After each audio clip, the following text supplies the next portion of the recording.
नमस्कार, जय हिंद, जय भारत। मैं अभिषेक और आप देख रहे हैं हमारा YouTube channel Rudra IAS academy. दोस्तों, एक बार फिर से आप सभी का हमारे इस यूट्यूब चैनल पर हार्दिक स्वागत है। दोस्तों, आप सभी ने बहुत सारे प्रश्न सीयूईटी एंट्रेंस एग्जाम को लेकर, एडमिशन प्रोसीजर को लेकर और काउंसलिंग प्रोसीजर को लेकर लगातार पूछते रहे हैं। और दोस्तों, हमारे चैनल के माध्यम से आप सभी के प्रश्नों का जवाब एक वीडियो के माध्यम से देने का पूरा संभव प्रयास किया जाता है।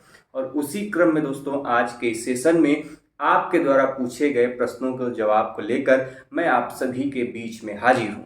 तो दोस्तों, इसके पहले कि आज की इस वीडियो को मैं शुरू करूं, आप सभी से निवेदन है दोस्तों कि जल्दी से हमारे इस चैनल को ज्वाइन कीजिए, चैनल को सब्सक्राइब कीजिए, बेल आइकन को प्रेस कीजिए, जिससे कि दोस्तों आपके पास वीडियोस की लेटेस्ट नोटिफिकेशन सबसे पहले आप तक पहुंचे। और दोस्तों, आप सभी को एक महत्वपूर्ण सूचना भी देनी है कि दोस्तों, यदि आप इस बार बीएचयू एलएलबी के लिए और बीएचयू एमए हिंदू स्टडीज या फिर BHU MA ancient history and archaeology या फिर बीएचयू बीए के लिए प्रिपरेशन करना चाहते हैं दोस्तों, तो आप हमारे इस चैनल के माध्यम से जुड़कर भी अपने इस एंट्रेंस एग्जाम की तैयारी को एक नया आयाम दे सकते हैं। दोस्तों, अधिक जानकारी के लिए हमारे चैनल का जो नंबर है उस पर कॉल करिए या फिर मैसेज करिए, उसके थ्रू भी आप जानकारी ले सकते हैं। चलते हैं दोस्तों अपने आपके द्वारा पूछे गए प्रश्नों की तरफ। सबसे पहला प्रश्न आज का पूछा है एमटीवी की तरफ से, नाम तो यही है आईडी का। उनके द्वारा पूछा जा रहा है कि सर, मेरा नंबर टॉपर से 24 नंबर ही कम है, क्या मुझे हॉस्टल मिल सकता है? और इनका जो घर है, डिस्टेंस है घर का बीएचयू कैंपस से 200 किलोमीटर के आसपास है। तो दोस्तों, यदि मैं आपके लिए बोलूं तो आपका देखिए 100% मान के चलिए कि आपको आराम से हॉस्टल मिल जाएगा। जनरल केसेस में आपने कोई भी कोर्स का मेंशन नहीं किया है। देखिए, हर एक कोर्स में अलग अलग सीटों की संख्या होती है। जिस कोर्स में सीटों की संख्या कम होती है वहां पर हॉस्टल भी कम होते हैं। मान लीजिए एज एग्जाम्पल मैं बात करूं तो किसी कोर्स में 10 या फिर 12 सीट है, टोटल कोर्स की सीट है। अब उसमें जो हॉस्टल अलॉट होंगे वह 1 या 2 ही हॉस्टल कैंडिडेट्स को अलॉट ही होंगे। तो उस कंडीशन में हो सकता है कि ना मिले। लेकिन जहां पर प्रॉपर सीटें हैं, 40, 50, 100, 150 सीटें हैं, उस कंडीशन में आपकी पूरी संभावना है कि ऐसा कोई कोर्स जहां पर सीटों की संख्या ठीक ठाक है, जनरल सीटें हैं वहां पर, तो वहां पे आपको पूरी संभावना है कि आराम से आपको हॉस्टल मिल जाएगा। चलते हैं दोस्तों आपके द्वारा पूछे गए अगले प्रश्नों की तरफ। आप भी दोस्तों इस चैनल के माध्यम से यदि आपका कोई प्रश्न है, कोई डाउट है, तो वो भी पूछ सकते हैं और चीजों को जान एवं समझ सकते हैं। अगला प्रश्न पूछा है रंजन कुमार जी की तरफ से कि भैया, बीएचयू में हॉस्टल अलॉटमेंट में ओबीसी रिजर्वेशन है कि नहीं? देखिए भाई, हॉस्टल अलॉटमेंट में ओबीसी का रिजर्वेशन अप्लाई नहीं होता बीएचयू के मेन कैंपस में। ध्यान रहे, बीएचयू ओबीसी कैटेगरी के रिजर्वेशन के लिए ही छात्र जो है यहाँ पर विगत कई वर्षों से धरना देते आ रहे हैं कि जो ओबीसी रिजर्वेशन है ये हॉस्टल अलॉटमेंट में भी अप्लाई किया जाए, लागू किया जाए। लेकिन अभी तक जो बीएचयू में हॉस्टल अलॉटमेंट होते हैं उनमें ओबीसी कैटेगरी को किसी भी प्रकार का जो रिजर्वेशन है वो प्राप्त नहीं होता है। चलते हैं अगले प्रश्न की तरफ। अगला प्रश्न पूछा है रिया तिवारी जी ने, जो कि पूछ रही हैं। इनके 257 नंबर हैं। 400 में से इनका जो परसेंटाइल है, टोटल परसेंटाइल भी यदि आपने फॉर्म भर दिया होगा, रजिस्ट्रेशन कर दिया होगा, तो आपका एक परसेंटाइल निकल कर आएगा। ध्यान रहे, ये परसेंटाइल आपको तभी प्राप्त होगा जब आपने रजिस्ट्रेशन करा लिया होगा। तो जैसे ही आपने रजिस्ट्रेशन करा लिया तो आपको जो रजिस्ट्रेशन का परसेंटाइल निकल के आया, तो इनका परसेंटाइल है 96.33%। तो इसके हिसाब से पूछ रही हैं क्या इनको एलएलबी ईडब्ल्यूएस कैटेगरी से फीमेल कैंडिडेट है, क्या मिल जाएगा कि नहीं? देखिए भाई, पूरी संभावना है कि आपको आराम से एडमिशन यहाँ पर मिल जाएगा, तो चिंता न करिए, आपका एडमिशन हो जाएगा आराम से। अगला प्रश्न पूछा है आनंद राज जी, वो पूछ रहे हैं सर PWD-OH मतलब ये हैंडीकैप्ड हैं, इनका मतलब ये पूछ रहे हैं कि 160 नंबर BHU में हो जाएगा नहीं, या please reply.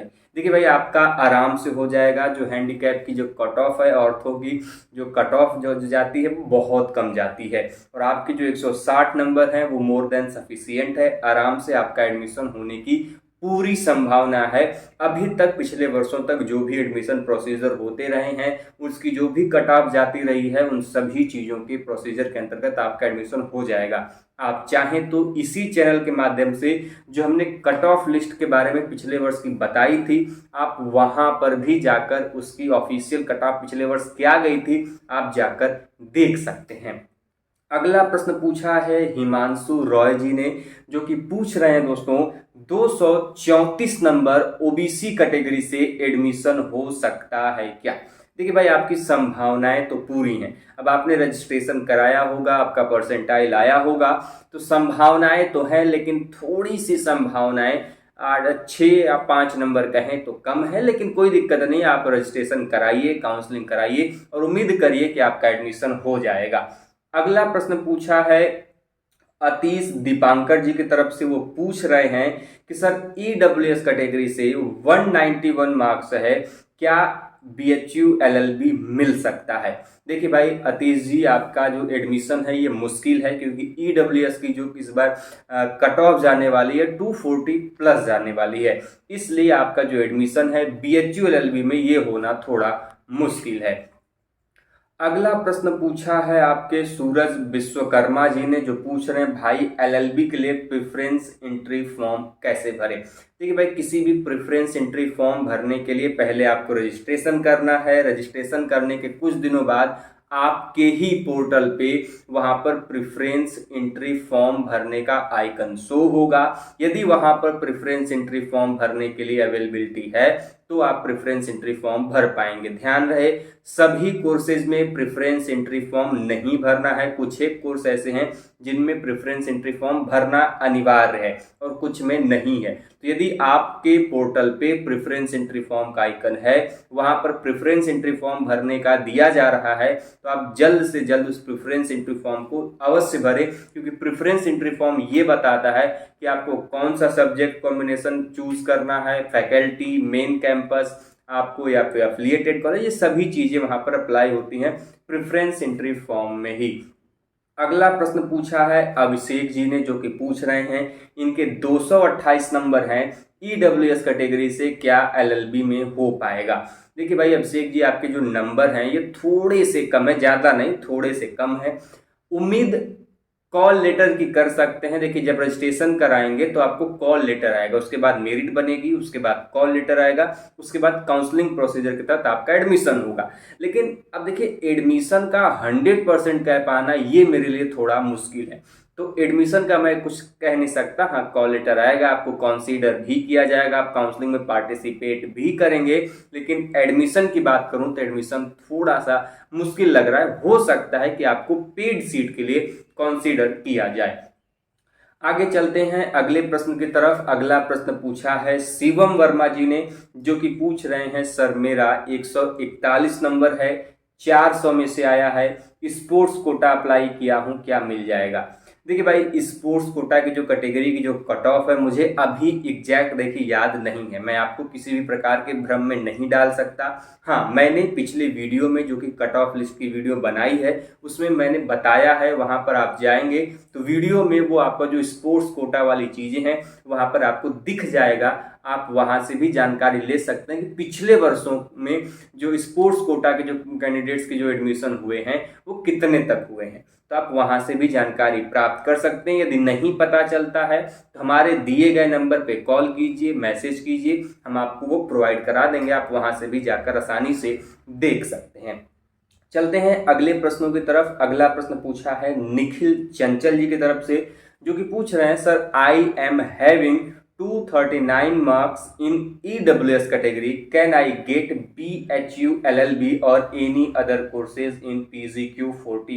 Please tell me. देखिए भाई, आपके तो सभी कोर्सेज में संभावनाएं बन रही हैं।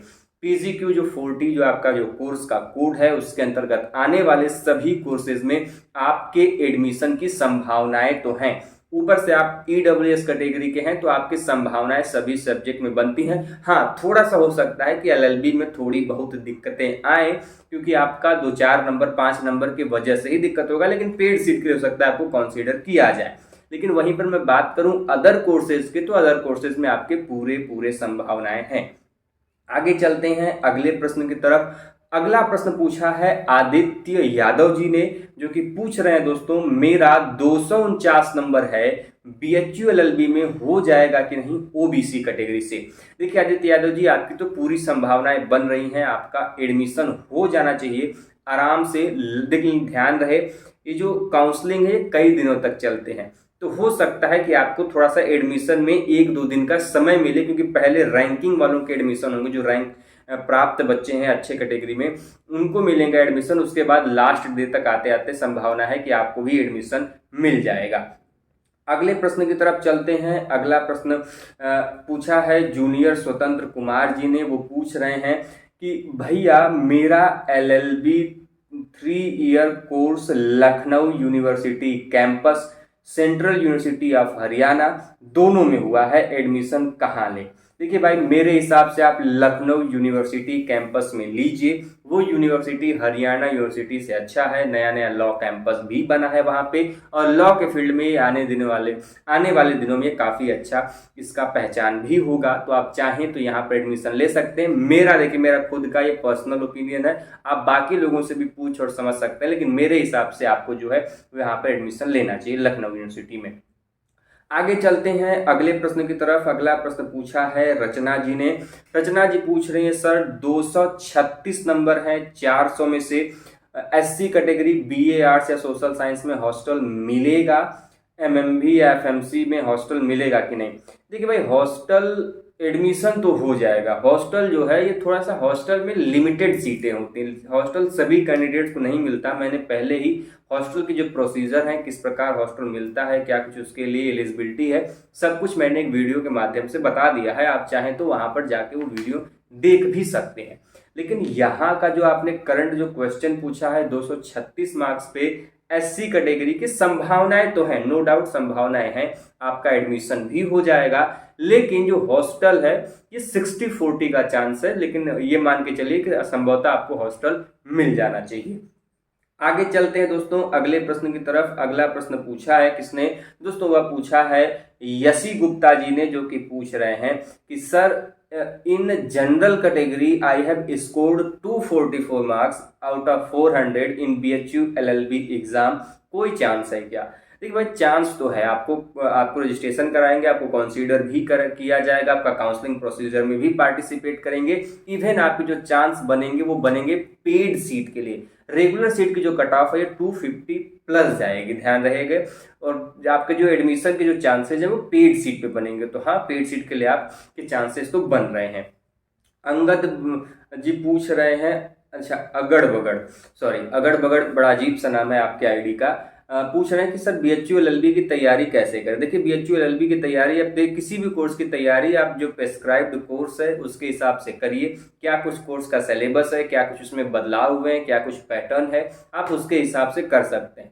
नया जो पैटर्न है आप सभी लोग जानते हैं, CUET का, LLB का, उसमें आपको जो लीगल का पोर्शन है पूरी तरीके से हटा दिया गया है। इसमें कंप्यूटर को ऐड किया गया है, मैथ्स, रीजनिंग, GK, GS ये सभी चीज़ें हैं। तो आपको इन्हीं चीज़ों पे फोकस करना पड़ेगा अच्छे से। और आप चाहें तो हमारे इस चैनल के माध्यम से भी जुड़कर अपनी तैयारी को एक नया आयाम दे सकते हैं। चलते हैं दोस्तों अगले प्रश्न की तरफ। अगला प्रश्न पूछा है राहुल कुमार जी ने। राहुल कुमार जी पूछ रहे हैं, इनके 249 नंबर हैं 400 में से, क्या LLB हो जाएगा 3 ईयर वाला। देखिए भाई राहुल कुमार जी, आपने कोई कैटेगरी मेंशन नहीं की है, माफी चाहूंगा, आपने कैटेगरी मेंशन नहीं की है, फिर भी मैं एज ए जनरल आपको ट्रीट करूं। देखिए आपकी संभावनाएं तो बन रही हैं, आराम से आपकी संभावनाएं बन रही हैं। तो आप ये मान के चलिए कि आपका अंतिम होते होते पेड सीट में तो हो जाना चाहिए आराम से। रेगुलर सीट की बात करें तो उसमें भी थोड़ी बहुत उम्मीदें हैं। आगे चलते हैं अगले प्रश्न की तरफ। अगला प्रश्न पूछा है कुणाल सिन्हा जी ने, जो कि पूछ रहे हैं दोस्तों 241 नंबर है 400 में से, ईडब्ल्यूएस कैटेगरी से हैं, क्या कुछ चांस है कि नहीं। देखिए कुणाल सिन्हा जी, आपके ईडब्ल्यूएस कैटेगरी से आपके चांस हैं, पेड सीट पे बिल्कुल चांस है आपका एडमिशन होने का। तो आप पेड सीट के लिए कंसीडर कर सकते हैं। आप रजिस्ट्रेशन कराया होगा तो आपका जो परसेंटाइल निकल कर आया होगा आप सभी जान सकते हैं। और आप सभी से निवेदन है, यदि अब आप कोई प्रश्न पूछ रहे हो या आपके पास परसेंटाइल हो तो परसेंटाइल जरूर मेंशन करें, जिससे कि ये पता चल सके। देखिए परसेंटाइल का मतलब ये नहीं है कि आपका उतने प्रतिशत एडमिशन होने की संभावना है। परसेंटाइल का मतलब होता है कि आप इतने कैंडिडेट से इतने परसेंट आगे हैं। जैसे मान लीजिए 96% है तो 100 कैंडिडेट हैं, तो 100 कैंडिडेट्स में से आप 96 जो परसेंट कैंडिडेट हैं उनसे थोड़ा आप आगे चल रहे हैं। ये कुछ चीजें होती हैं, आपको समझना पड़ेगा। आगे पूछा है शिवेंद्र त्रिपाठी जी, जो कि पूछ रहे हैं सर एमए मास कम्युनिकेशन में हो जाएगा कि नहीं। 273 नंबर है 400 में से। देखिए भाई संभावनाएं तो हैं आपकी शिवेंद्र जी, एडमिशन हो जाने चाहिए, लेकिन ध्यान रहे कि जो पीजी के कोर्सेज होते हैं इनमें सीटें बड़ी कम होती हैं। तो सीटें कम होती है तो जो कट ऑफ होती है कभी कभी हाई चली जाती है। तो लेकिन अभी जो जनरल अभी तक कट ऑफ जाती है उसके हिसाब से आपका एडमिशन यहाँ पर हो जाना चाहिए। अगला प्रश्न पूछा है दोस्तों अमन गुप्ता जी, जो कि पूछ रहे हैं सर पीजी का जो एडमिशन प्रोसेस है कितने दिन चलेगा। देखिए अमन गुप्ता जी, जो पीजी का एडमिशन का प्रोसेस है, पहले बात तो आप ये जान लीजिए कि पहले आपका होगा रजिस्ट्रेशन, उसके बाद होगा आपका प्रेफरेंस एंट्री फॉर्म, उसके बाद आपका होगा जो प्रेफरेंस एंट्री फॉर्म जो है वो लॉक होगा, उसके बाद आपका काउंसलिंग प्रोसेस जो आपने डॉक्यूमेंट वगैरह अपलोड किए होंगे उसका वेरिफिकेशन होगा।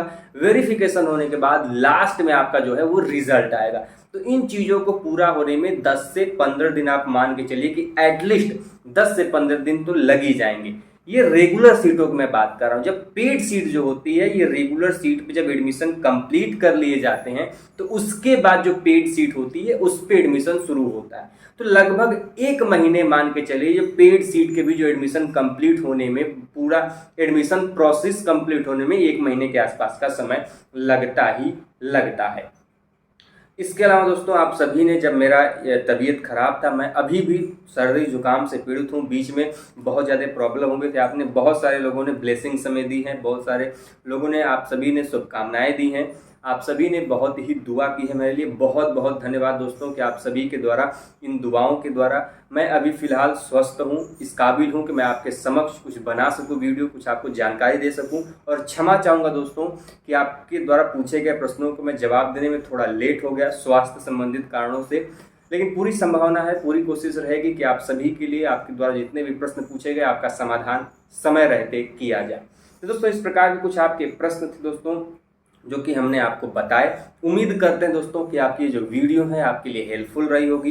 वीडियो पसंद आए दोस्तों तो वीडियो को लाइक करिएगा, चैनल पर नए हो दोस्तों तो चैनल को सब्सक्राइब भी जरूर करिएगा। मिलते हैं दोस्तों इसी प्रकार के इंफॉर्मेशन और लेटेस्ट जानकारी के साथ नेक्स्ट वीडियो में। तब तक के लिए इजाजत दीजिए। जय हिंद, जय भारत, हर हर महादेव।